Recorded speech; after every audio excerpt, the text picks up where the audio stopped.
loved what we did, for probably the first 30 minutes of the game. But really, obviously, the story, Tristan, awesome to see him play at that level and have that breakout game and the confidence that he'll get from that.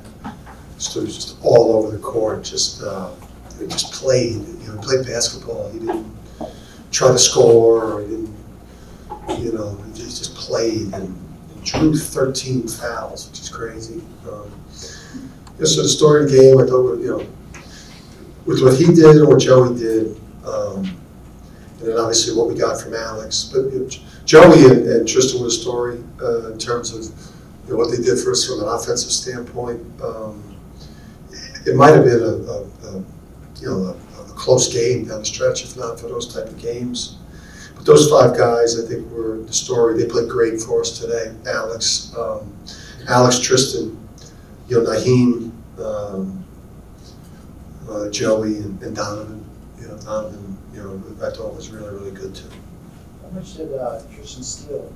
A couple minutes left in the first half, and the dunk kind of met you guys, because you're kind of struggling a little bit offensively at that point. Yeah, we missed some great threes. We took a couple of ones that maybe we shouldn't have taken.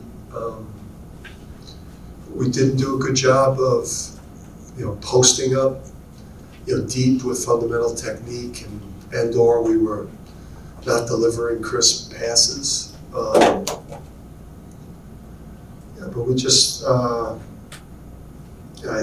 we couldn't make open threes. I thought we had a bunch of them. I thought Naheem had some good looks, and Tristan had a couple good looks, and we just the more we play in here, the better we'll shoot. So after Tristan got that 10th rebound, it's like turn around and kind of leave your arms to the crowd. What was that moment like? First of all, I had no idea. I had absolutely no clue. I knew he was playing well, and I knew he was on the glass, but I didn't know he was that close with the assists. I just, for a new guy who's a transfer that's going to such a high level of expectation and standards in college basketball, really top of the food chain in college basketball, and us needing him to play at a high level right away. I wanted him to hear it from that crowd, and maybe that's a moment where now he becomes like a UConn, he's not a transfer guard, he's like a UConn guard now. It's fair to say it's taken him a while because it seems like even in preseason, at times you were a little disappointed in what he was getting in the first game or two. Has it been a transition for him? It's been kind of tough. Yeah, I just think it's not easy. I mean, RJ and Tyrese at their first year actually playing, it wasn't. They didn't exactly hit the ground running and playing at the absolute highest level, and so we're asking them to do more than we asked those guys to do. What we're asking Tristan to do, and he's very talented. So I think it's just about creating a wolf mentality, a relentlessness, of always trying to win the next thing that's happening on the court. If you're guarding the ball, win getting over the ball screen. If you're if you're on the defense, the shot goes up, win the defensive rebound. Win off the dribble by beating your guy. That's what high level players do. They just keep winning these mini battles that go on throughout the game, and there's hundreds of them.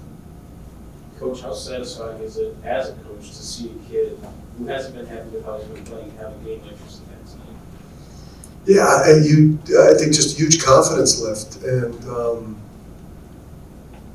I think he needed it. I think we needed it, for him. I think he obviously was one of the top transfers coming into. One of the top transfer guards, absolutely, in terms of what he's produced. That was just, I think that bodes well for what we're trying to do this year when you see him perform at that level. What do you think of your energy level overall? Yeah, I thought it was flat to start the game. It's just thought overall things were flat. There wasn't a ton of energy. It's hard to with the crowd when you miss those shots early, and kind of takes the crowd out of it a little bit. And then when we started playing better, the place came alive, and like in that last 10 minutes of the first half, I thought, we played better, so that the crowd was able to get into it, and then we're able to really elevate our play. And to have it, 25 or get it up to 26 with 10 minutes to go in the second half, missing, two of your best players, and, a guy that was playing great for you at the 4, feel good about that, how we played today.